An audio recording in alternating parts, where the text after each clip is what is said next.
देख रहे हैं न्यूज़ वन इंडिया। मैं हूं आपके साथ सपना शर्मा। उत्तराखंड की खबरों की शुरुआत करते हैं। मुख्यमंत्री पुष्कर सिंह धामी ने हरिद्वार का दौरा किया। यहां उन्होंने आज आपको बता दें कि राज्य अतिथि गृह डामकोठी में अधिकारियों के साथ जल भराव के राहत कार्यों को लेकर समीक्षा बैठक भी की है। सीएम धामी ने कहा है कि बैठक में निर्णय लिया गया है कि आपदाग्रस्त क्षेत्रों में 3 महीने के बिजली के बिल माफ होंगे और सहकारी बैंकों के ऋण में भी लोगों को 3 महीने की राहत मिलेगी। इसके अलावा आपदा प्रबंधन विभाग के आकलन के बाद ही आपदाग्रस्त क्षेत्र घोषित किए जाएंगे। बारिश के कारण हुए जल भराव पर बोलते हुए मुख्यमंत्री पुष्कर सिंह धामी ने कहा कि हमारे द्वारा चाहे शहरी क्षेत्र हो या फिर ग्रामीण क्षेत्र, सभी क्षेत्रों में जल भराव की स्थिति से निपटने के लिए एक दीर्घकालीन प्लान तैयार किया जा रहा है। आने वाले समय में जो चुनौतियां आ सकती हैं, उन पर विचार करके इस प्लान को तैयार किया जा रहा है। हरिद्वार जनपद में अतिवृष्टि हुई है और उस अतिवृष्टि के कारण से बहुत बड़ा क्षेत्र यहाँ का प्रभावित हुआ है। हमने तय किया है कि पिछले दिनों जिन क्षेत्रों में भारी बारिश हुई है या बाढ़ आई है, उस पूरे क्षेत्र को आकलन करवाने के बाद उसको आपदा क्षेत्र घोषित किया जाएगा और आपदाग्रस्त क्षेत्रों में आगामी 3 माह तक जो बिजली के बिल हैं या बैंकों के लोन हैं, जो सहकारी बैंक के राज्य सरकार के अंतर्गत आने वाले बैंक हैं, उन बैंकों का 3 माह तक जो ऋण वसूली है वो स्थगित रखी जाएगी और जो राष्ट्रीयकृत बैंक हैं, उन बैंकों को राज्य सरकार की तरफ से अनुरोध किया जाएगा कि वो अभी अगले 3 माह तक जो है इस प्रक्रिया को स्थगित रखें और जो आपदाग्रस्त क्षेत्र हैं, उन क्षेत्रों में तत्काल इसका आकलन करके जो प्रभावित लोग हैं उनको राहत राशि का वितरण किया जाएगा। साथ में जो पूरा क्षेत्र जिस प्रकार से आपदा एकदम बहुत ज़्यादा हुई है, जल भराव ज़्यादा हुआ है, उसके लिए एक बाढ़ प्रबंधन की विस्तृत योजना और दीर्घकालिक योजना पर काम किया जाएगा, जिसमें तटबंध से लेकर और जो भी ड्रेनेज का प्लान है वो सारा का सारा बनाया जाएगा। और भविष्य में ये जो नदियों का जल स्तर है वो लगातार बढ़ता जा रहा है, जिससे पहले के समय में जो बरसात का पानी होता था वो तत्काल चैनलाइज होकर निकल जाता था। उसके चैनलाइजेशन के लिए जो भारत सरकार के और राज्य सरकार के स्तर पर काम किए जाने हैं, उस पर भी काम किया जाएगा। और जो हमारे आपदाग्रस्त क्षेत्र हैं वहाँ पर स्थायी रूप से बाढ़ राहत के जो केंद्र हैं वह भी हम बनाएंगे और जहाँ पर जल भराव की स्थिति चाहे शहरी क्षेत्र है या ग्रामीण क्षेत्र की में ये स्थिति उत्पन्न हुई है, वहाँ पर एक ड्रेनेज प्लान दूरगामी और निकट भविष्य में आने वाले समय में जिस प्रकार का निर्माण कार्य हुआ है उसको ध्यान में रखते हुए उसको बनाया जाएगा। जो हमारी सोलानी नदी है और इसके आसपास का जो बड़ा वाला क्षेत्र है, चूँकि वो छोटे प्लान से उस पर काम नहीं चलने वाला है, उसके लिए एक विस्तृत प्लान की आवश्यकता है। उसके लिए हम भारत सरकार से भी निवेदन करने वाले हैं। मुख्य सचिव डॉक्टर एसएस संधू को केंद्र से 6 महीने के लिए सेवा विस्तार मिल गया है। प्रदेश में लंबे समय से इसको लेकर चर्चा चल रही थी। आखिरकार मुख्य सचिव को केंद्र की तरफ से सेवा विस्तार से जुड़ा आदेश जारी हो गया है। बता दें कि मुख्य सचिव इसी महीने 31 जुलाई को रिटायर हो रहे थे और पिछले लंबे समय से इस बात को लेकर चर्चा तेज थी कि उनको सेवा विस्तार दिया जा सकता है। हालांकि इस पर सस्पेंस बरकरार था और इन सभी आशंकाओं को विराम देते हुए आखिरकार केंद्र की तरफ से मुख्य सचिव को अगले 6 महीने के लिए सेवा विस्तार से जुड़ा आदेश जारी हो गया है। मुख्य सचिव डॉक्टर एसएस संधू 1988 बैच के आईएएस अधिकारी हैं। इसी महीने 5 जुलाई को उन्होंने मुख्य सचिव के तौर पर अपना 2 साल का कार्यकाल पूरा किया है।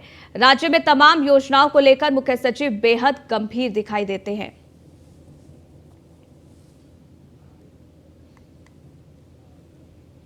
उत्तराखंड सरकार दिसंबर के दूसरे सप्ताह में ग्लोबल इन्वेस्टर्स समिट आयोजित करने जा रही है। अधिकारियों को आपको बता दें कि इसके लिए निर्देश दे दिए गए हैं। साथ ही 7 अधिकारियों का दल जो कि लखनऊ, अहमदाबाद और दिल्ली गया था, अब वो लौट आए हैं। मुख्यमंत्री के सचिव और सचिव उद्योग विनय शंकर पांडे ने न्यूज वन इंडिया से खास बातचीत की है और सभी तैयारियों और दौरे के बारे में विस्तार से जानकारी दी है। सचिव विनय शंकर पांडे के मुताबिक सभी तैयारियों का जायजा लिया जा रहा है और राज्य में एक शानदार आयोजन हो, इसमें सिर्फ एमओयू नहीं बल्कि योजनाओं की ग्राउंडिंग दिखे, यह मुख्यमंत्री जी का प्रयास है और इसी दिशा में काम किया जा रहा है। हमारी जो इन्वेस्टर समिट है ये माननीय मुख्यमंत्री जी का बड़ा ही स्पष्ट इसमें निर्देश है और उनकी अपेक्षा है कि ये बहुत ही अच्छे ढंग से होनी चाहिए और मुख्य उद्देश्य इसका ये है कि हम ज़्यादा से ज़्यादा इन्वेस्टर्स को अपनी देवभूमि में ले आएँ और जो भी उद्योग आएँ वो रोज़गार परक हों, जितने मैक्सिमम यहाँ के युवाओं को रोज़गार मिले, ये हमारी सर्वोच्च प्राथमिकता है। और मुख्यमंत्री जी के निर्देशानुसार चूँकि अभी हाल के दिनों में उत्तर प्रदेश में बहुत ही सफल आयोजन हुआ था इन्वेस्टर समिट का और गुजरात में वाइब्रेंट गुजरात आप सभी लोग जानते हैं कि काफ़ी फेमस रहा है और काफ़ी उपलब्धियां प्राप्त हुई हैं उसको। तो इन दोनों राज्यों में एक हायर डेलीगेशन गया था हमारे एसीएस आनंद वर्धन सर के नेतृत्व में और हम लोगों ने वहां जाकर वहां के जो संबंधित अधिकारी हैं उनसे विचार विमर्श किया, उनकी तैयारी कैसे हुई, उनका रोड मैप क्या था, कितने इन्वेस्टमेंट आए, किस तरह का वहाँ कार्य हुआ, इन सब चीज़ों का हम लोगों ने बड़ा विस्तृत अध्ययन किया। और निश्चित रूप से आप कहीं जब बाहर जाते हैं और अध्ययन करते हैं तो उसका लाभ मिलता है, कहीं अगर कमियां रही हैं तो उसको हम सुधार सकते हैं। तो इन सारे अनुभवों को आपस में शेयर किया गया है और उम्मीद करते हैं कि हम लोग भी अपने यहाँ इसका काफ़ी सफल आयोजन संपन्न कराएंगे। सर आगे क्या तैयारी है? देखिए इसमें मुख्य रूप से हम लोगों का जो प्रयास है वो यही है कि जब माननीय प्रधानमंत्री जी का यहाँ दिसंबर में जो हम लोगों की संभावित तिथि बन रही है सेकेंड वीक में, जब उनका यहाँ पर आगमन हो तो उस समय तक हम लोग काफ़ी कुछ ग्राउंडिंग करने की स्थिति में हों अपने इन्वेस्टमेंट की। इस सिलसिले में हम लोग देश के कुछ बड़े शहरों में मुख्य रूप से चाहे वो दिल्ली हो, मुंबई हो, बेंगलोर हो, चंडीगढ़ हो, इन सब सिटीज़ में हम लोग जाके अपने रोड शोज़ करेंगे जहाँ पर वहाँ के जो हमारे बड़े इन्वेस्टर्स हैं उनके साथ 1-to-1 बातचीत और ये बताएंगे हमारे स्टेट की यूएसपी है क्या, आप क्यों उत्तराखंड में इन्वेस्टमेंट करो। जैसे आप अच्छी तरह से जानते हैं कि उत्तराखंड में एक बहुत ही पीसफुल स्टेट है, लॉ एंड ऑर्डर का कोई इशू नहीं है, बेहतर एनवायरनमेंट है और जो 2 क्लस्टर्स हमारे बने चाहे हरिद्वार में सिडकुल या रुद्रपुर में, तो आप देखिए इस देश की नहीं इंटरनेशनल भी कोई कंपनी ऐसी नहीं जिसके वहाँ पर कल कारखाने न खुले हों। ये सब चीज़ें हम अपने इन्वेस्टर्स को बताएंगे और ये भी बताएंगे कि मुख्यमंत्री जी ने ईज़ ऑफ डूइंग बिजनेस के क्षेत्र में अभी हाल में ही आपको पता है कि एक्सपोर्ट प्रिपेयर्डनेस में हमारी रैंकिंग में बहुत सुधार हुआ, हिमालयी राज्यों में हम सर्वोच्च स्थान पर आए हैं। ये सारी चीज़ें हम अपने इन्वेस्टर्स को बताएंगे। पॉलिसीज़ भी उनके काफ़ी फ्रेंडली बनाई गई हैं राज्य के हित को ध्यान में रखते हुए, तो इन सब चीज़ों को देकर उनको आकर्षित करने का प्रयास। वहीं मसूरी देहरादून विकास प्राधिकरण एक नया और बड़ा प्रयोग करने जा रहा है। तीर्थ नगरी ऋषिकेश में यूनिटी मॉल का निर्माण एमडीडीए करेगा। खास बात यह है कि इस मॉल में अनेकता में एकता की झलक दिखेगी। दरअसल इस मॉल में अलग अलग राज्यों के उत्पाद मिलेंगे। वीसी एमडीडीए बंशीधर तिवारी ने बताया है कि फॉरेस्ट विभाग की जमीन पर एमडीडीए इसका ट्रांसफर लेकर निर्माण करेगा और करीब 1000 करोड़ रुपए की मदद केंद्र सरकार से मिलेगी। इस निर्माण से तीर्थ नगरी में जहां देश दुनिया के लोग आते हैं उन्हें एक अच्छा शॉपिंग स्थल मिलेगा।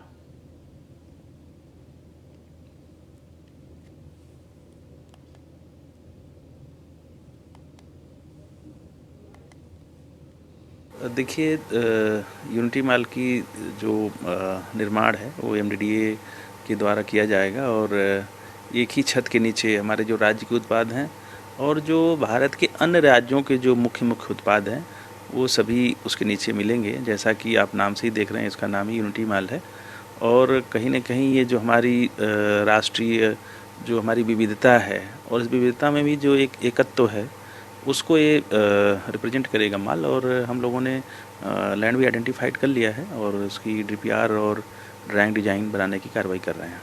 सर कब तक ये बनेगा और कितने बड़े में बनेगा, क्या प्रोजेक्ट है? इसको हम लोग शीघ्र ही बनाएंगे। जैसा कि मैंने बनाया, इसकी जो कंसल्टेंसी है उसके लिए हमने निकाला हुआ है टेंडर और कंसल्टेंसी फर्म का चयन करके हम लोग शीघ्र ही इसका डिजाइन और डीपीआर बनाने पर कार्य करेंगे। इसमें भारत सरकार से भी लगभग 1000 रुपये करोड़ की धनराशि हमें जो वित्तीय सहायता वो प्राप्त होगी और जो उसमें कमी आएगी उसमें हम लोग प्राधिकरण स्तर से उसको पूरा करेंगे। तो निश्चित रूप से पार्किंग की सुविधा है या एक ही छत के नीचे राज्य के और देश के विभिन्न जो महत्वपूर्ण उत्पाद हैं उनको। वहीं मणिपुर हिंसा पर सियासत तेज हो गई है। उत्तराखंड में कांग्रेसियों ने पूरे प्रदेश भर में केंद्र सरकार का पुतला दहन किया। राजधानी देहरादून में महिला कांग्रेस और महानगर कांग्रेस की ओर से संयुक्त प्रदर्शन किया गया। प्रदर्शनकारियों ने प्रधानमंत्री और केंद्रीय गृह मंत्री का पुतला दहन किया। महानगर कांग्रेस कमेटी के अध्यक्ष डॉक्टर जसविंदर सिंह गोकी ने कहा है कि मणिपुर हिंसा पर केंद्र सरकार ने कोई कार्रवाई नहीं की। सरकार की कथनी और करनी में अंतर है। वहीं बीजेपी के प्रदेश अध्यक्ष महेंद्र भट्ट ने भी इस घटना पर गहरा दुख व्यक्त किया है। उन्होंने आरोपियों को मृत्यु दंड की सजा दिए जाने की मांग की है।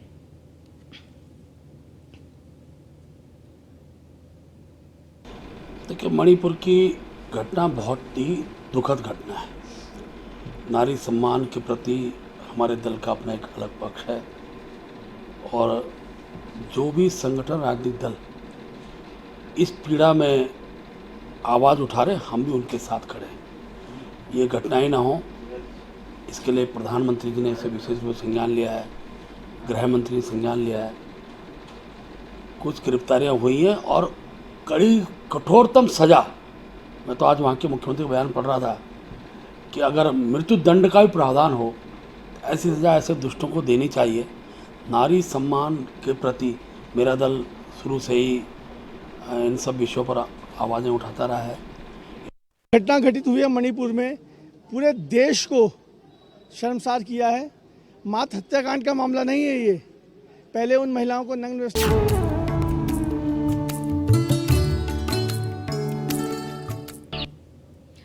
ब्रेक के बाद आपका स्वागत है। आगे बढ़ते हैं। रुड़की के सिविल लाइन कोतवाली क्षेत्र के गंगनहर किनारे स्थित बीजेपी विधायक प्रदीप बत्रा के कैंप कार्यालय पर जमकर हंगामा देखने को मिला।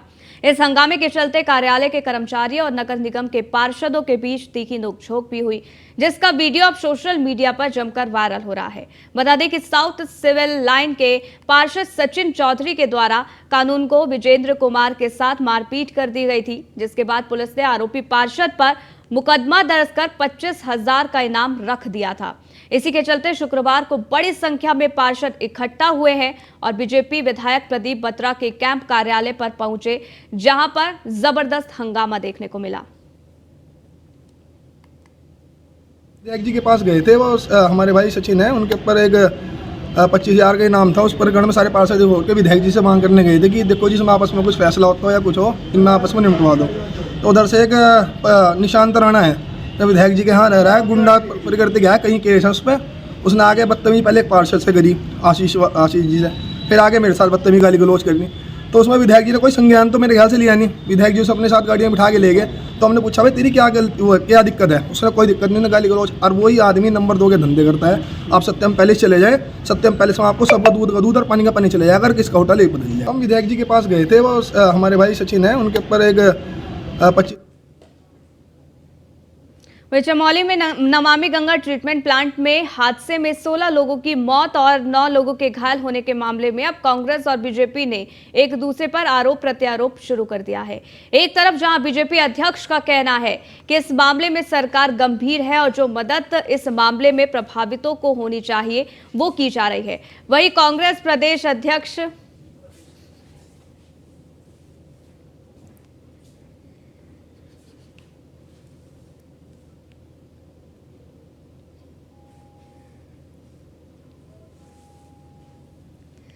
वहीं अब कांग्रेस प्रदेश अध्यक्ष करण माहरा ने बीजेपी सरकार पर आरोप लगाते हुए कहा है कि राज्य सरकार ने इस पूरे घटनाक्रम में मानवता नहीं दिखाई।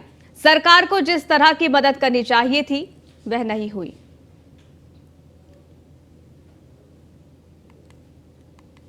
प्रभारी मंत्री तो हरेली के प्रोग्राम में वहाँ थे, इसलिए सौभाग्य से, नहीं तो जहाँ भी आपदा आ रही है इनके प्रभारी मंत्री नहीं जा रहे। आपने देखा है 7 दिन के बाद सतपाल महाराज हरिद्वार पहुँचते हैं, लेकिन वहाँ की स्थिति यह है कि जो यूपीसीएल के अधिकारी हैं, जो नमामि गंगे के अधिकारी हैं, मेरे पहुँचने तक नहीं आया था कोई भी जिम्मेदार अधिकारी। इसका मतलब सरकार का प्रेशर नहीं है।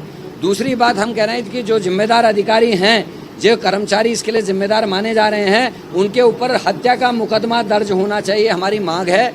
और सरकार के इंतजामात पूरे नहीं हैं। जिन लोगों को परसों कल सुबह एयरलिफ्ट किया गया, प्रभारी मंत्री तो हरेले के वे फर्जी एसओजी अधिकारी बनकर रंगदारी मांगने और बोलेरो गाड़ी लूटने वाले 3 शातिर आरोपी को उधम सिंह नगर पुलिस ने गिरफ्तार किया है। बता दें कि जो इस मामले का मुख्य आरोपी है वो कथित बीजेपी नेता बताया जा रहा है, जो अल्पसंख्यक मोर्चा का उपाध्यक्ष है। उसकी गाड़ी में भाजपा के बोर्ड के आपको बता दें कि बोर्ड भी लगा हुआ है, जिसने वादी से रंगदारी के नाम पर 5 लाख रुपए मांगे और ना देने पर उसकी बोलेरो कार ले ली।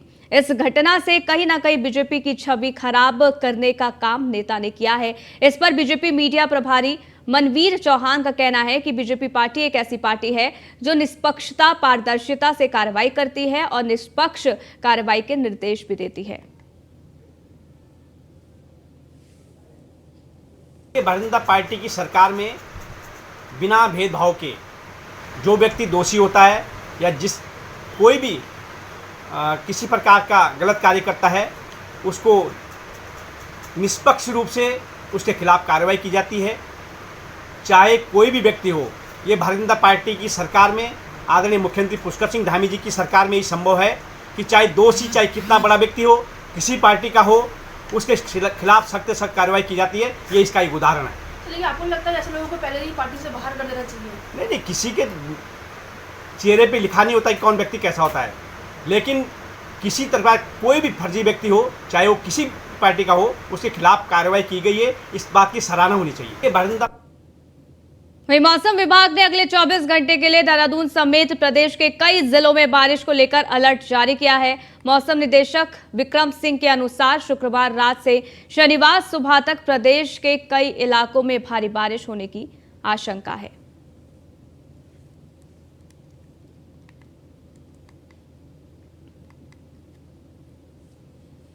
रानीखेत कर्णप्रयाग नेशनल हाईवे गैंडसैंड के आगे काली माटी में पूरी तरीके से यहां पर ये जो काली माटी है वो टूट गया है।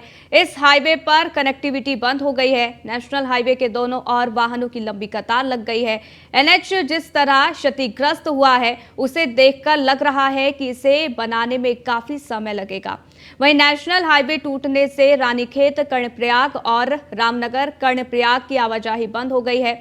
इसी मार्ग से कर्णप्रयाग होते हुए चौखुटिया और द्वाराहाट होकर रानीखेत पहुंचते हैं। चौखुटिया, मासी, इसके साथ ही भिकिया, सैण और इसके साथ ही कई ऐसी जगहें हैं जहां नेशनल हाईवे रामनगर तक पहुंचा जाता है।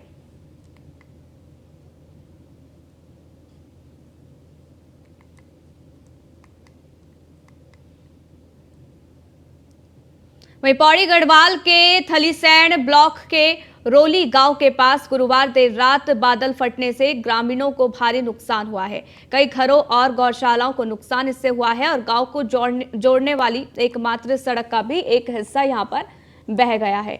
ग्रामीणों ने इसकी सूचना प्रशासन को दी है और बादल फटने से पीठ सैण बुंगीधार मोटर मार्ग पर बगवाड़ी के निकट मोटर पुल के दोनों तरफ की दीवारें और पिलर क्षतिग्रस्त हो गए हैं।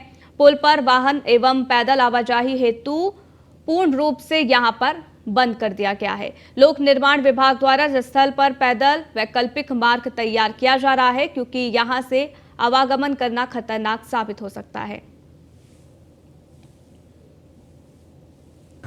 इस संबंध में एसडीएम स्तर से जो सूचना ली गई है उसमें एक पर्टिकुलर फैमिली के 2 बैल और 1 बकरी की डेथ है, तो P20 उसका बनवाया जा रहा है और उसे तत्काल जो मुआवजा दिया जाना है वो दिया जाएगा।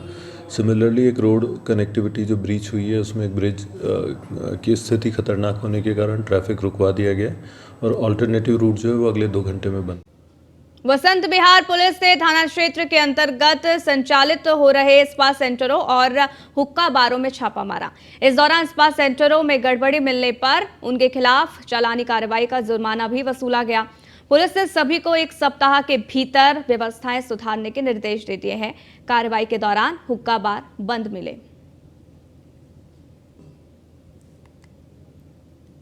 ये पुलिस की जो हम लोग लगातार कार्रवाई इसमें करते हैं कि जो स्पा सेंटर्स वगैरह जहाँ पर अनियमितताएं होती हैं इनकी लगातार चेकिंग की जा रही है। इसी क्रम में कल जो है थाना वसंत विहार क्षेत्रांतर्गत भी जो है वसंत विहार की टीम द्वारा स्पा सेंटर्स की चेकिंग की गई। जो नॉर्म्स हैं जैसे सीसीटीवी कैमरे और उनके रजिस्टर जो है कर्मचारियों का वेरिफिकेशन इत्यादि को लेकर के जानकारी प्राप्त की गई और जिनके द्वारा जो है नियमों का पालन नहीं किया जा रहा था उनके खिलाफ जो है चालान किए गए हैं। लगभग 28 चालान इसमें थाने द्वारा किए गए। ये पुलिस की जो तो इस बुलेटिन में फिलहाल के लिए बस इतना ही, रुकेंगे एक छोटे से ब्रेक के लिए। देखते रहिए न्यूज़ 1 इंडिया।